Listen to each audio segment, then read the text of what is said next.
दोस्तों नमस्कार। आप देख रहे हैं पक्की खबर। मैं हूं आपका होस्ट एंड दोस्त अमित वत्स। दोस्तों बात करेंगे सहारा के ऊपर ईडी की लगातार कार्रवाई के बारे में।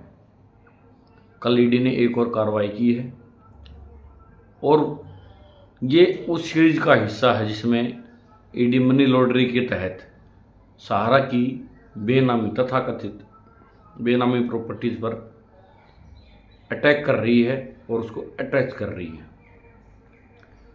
क्या ये सहारा को बदनाम करने की साजिश है या सच में सहारा ने बेनामी अलग नामों से बिना किसी परफेक्ट आइडेंटिफिकेशन के प्रॉपर्टीज खरीदी है? सबसे पहले तो कार्रवाई क्या है वो बताता हूँ, उसके बाद इन सवालों का जवाब ढूंढने की कोशिश करेंगे। प्रेस रिलीज है ये 23/4/2025 की। ED Kolkata zonal office has provisionally attached the lands of Sahara prime city limited at measuring 1.23 एकड़ having approximate value of 1538 crore as per 2016 circle rate. These lands were purchased in Benami names with the funds diverted from Sahara entities. Attached lands are spread across 16 cities in India, detained of which are as under.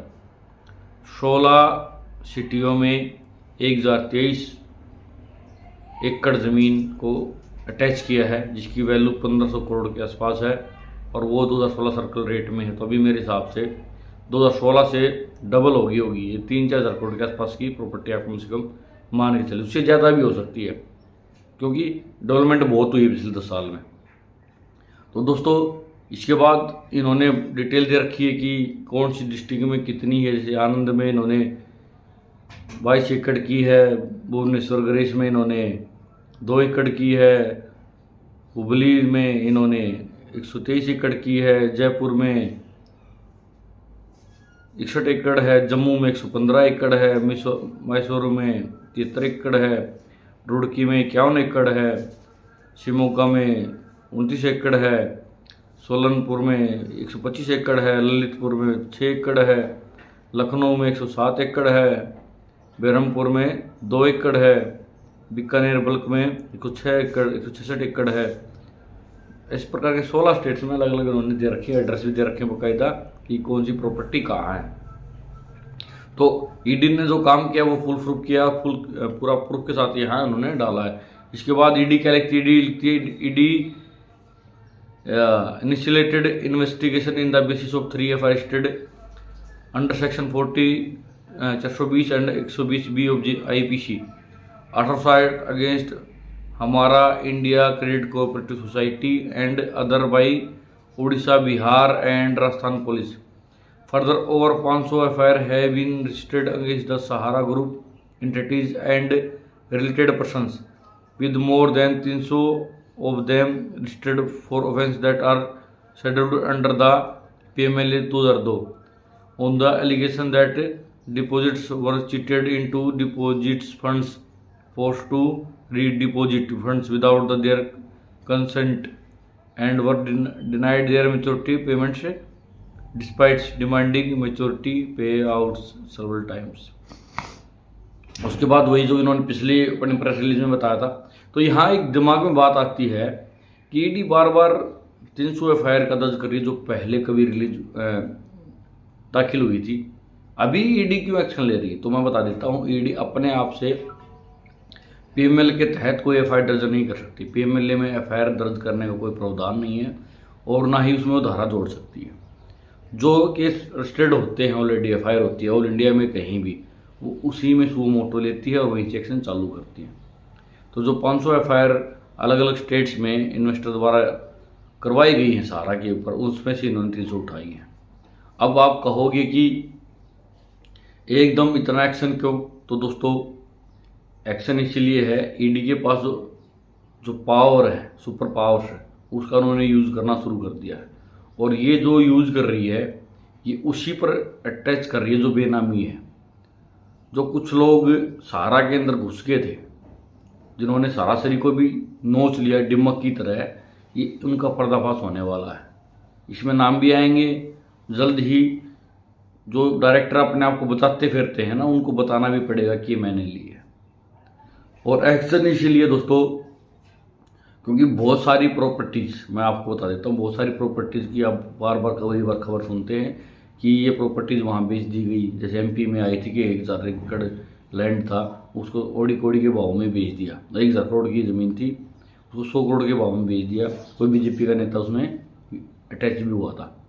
तो इस प्रकार की बहुत सारी शिकायतें ED के पास पहुंच रही थी कि जो बहुत सारी ज़मीनें ले रखी हैं सहारा ने, उसको वहाँ के जो ऑफिसर थे, डायरेक्टर्स थे, वो उसको बेच रहे हैं। इसलिए इन्होंने क्या किया है, सबको अटैच करना शुरू कर दिया है। ईडी के पास इनपुट्स थी। तो मैंने कई बार आपको ये बताया कि कहीं ना कहीं सहारा के लोगों ने गलती की है। और सहारा इतनी बड़ी ऑर्गेनाइजेशन थी कि उसमें डिमांड ना घुस ही जाते हैं। जैसे बहुत सारी आपने इंडस्ट्रीज में देखा होगा, जहाँ बड़ी बड़ी इंडस्ट्री हो जाती है तो उनको अपने बड़े बड़े लेवल के अधिकारी पर एक्शन लेना पड़ता है।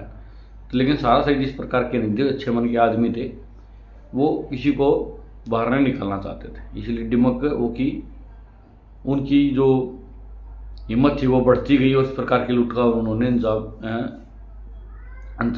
इस प्रकार लूटों को उन्होंने क्या बोलते हैं कर लिया। ऐसी प्रकार की लूट उन्होंने की।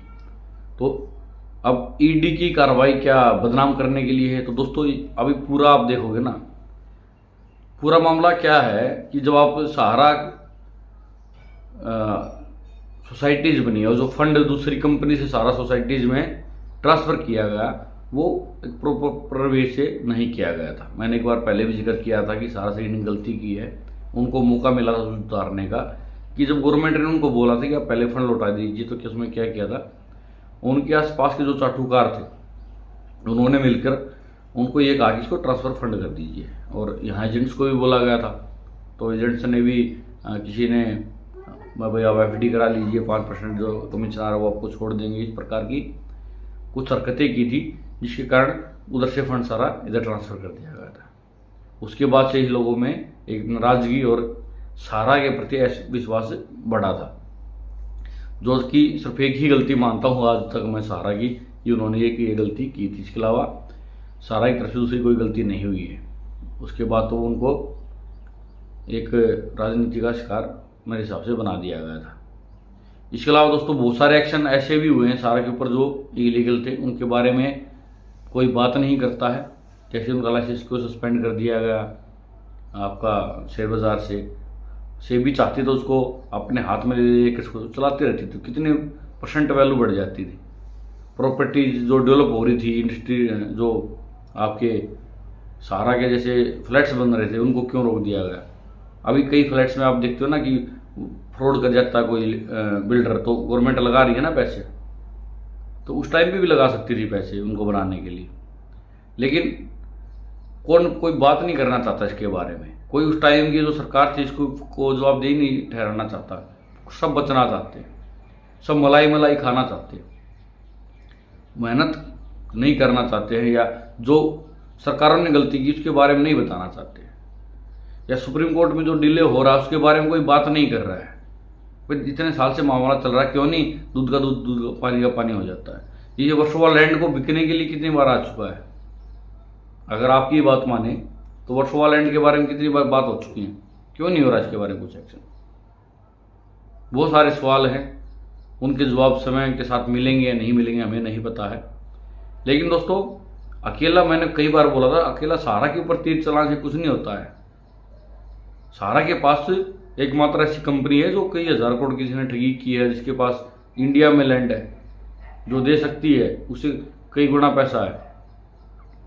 पूरे इन्वेस्टिगेशन को सही तरह से चलाने की जरूरत थी।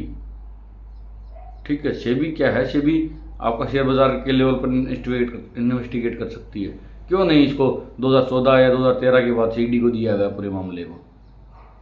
बहुत सारी चीज़ें CBI को दे सकते थे, ईडी को दे सकते थे, किसी ऐसी एजेंसी को दे सकते थे जो इसका पूरे इंडिया में इसको निचोड़ निकाल सकते थे।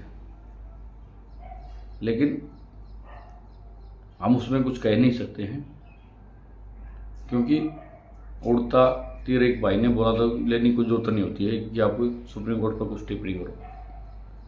लेकिन आप खुद देख सकते हो और आपको खुद अपने भावना से समझना कि क्या ये सही हो रहा है। ईडी की कार्रवाई जो है वो सही है, वो बेनामी प्रॉपर्टी अटैच कर रही है, वो गलत नहीं कर रही है।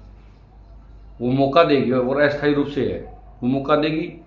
सारा अगर प्रूव करती है तो वो उसको छोड़ दिया जाएगा। अटैच करना एक अलग बात होता है, उसको सेल करना या उसको साबित करना एक दूसरी बात होती है। अटैच तो लाखों करोड़ों की प्रॉपर्टी डेली कर देती है ईडी, लेकिन क्या सब में कार्रवाई होती क्या? नहीं, 4% 5% के आसपास है। लेकिन मैंने फिर भी कहा था, अगर ईडी कार्रवाई करती है तो मुश्किल खड़ी होती है सबके लिए, क्योंकि ईडी अब जिनके नाम से प्रॉपर्टीज है ना, उनको भी पता लगेगा, जो डायरेक्टर अपना मुंह छिपाते फिरते हैं, जो सुप्रीम कोर्ट उनसे लिस्ट मांगता होगा तो हम नहीं देंगे। तो ईडी की कार्रवाई की तो कोई लिमिट नहीं है, वो कहाँ तक होगी किसी को कुछ नहीं पता है। तो दोस्तों आशा यही है कि 30 अप्रैल तक सब कुछ क्लियर हो जाए, या 30 अप्रैल को सुप्रीम कोर्ट धारा 142 लगा के सारा को निर्णय पक्ष में दे और सबको भला हो, यही हमारी भगवान से प्रार्थना है। तो आज की वीडियो में इतना ही। आपको वीडियो कैसी लगी, जानकारी कैसी लगी, कमेंट के माध्यम से जरूर बताएं। आपका क्या सोचना है इस पूरे मामले में, हमें आपकी राय की बहुत ज़्यादा जरूरत रहती है। इसके अलावा दोस्तों वीडियो को लाइक कर दें, शेयर कर दें, चैनल को सब्सक्राइब जरूर कर दें, ताकि सारा से रिलेटेड कोई भी ताज़ा जानकारी आती है वो आप तक पहुँचे। नमस्कार।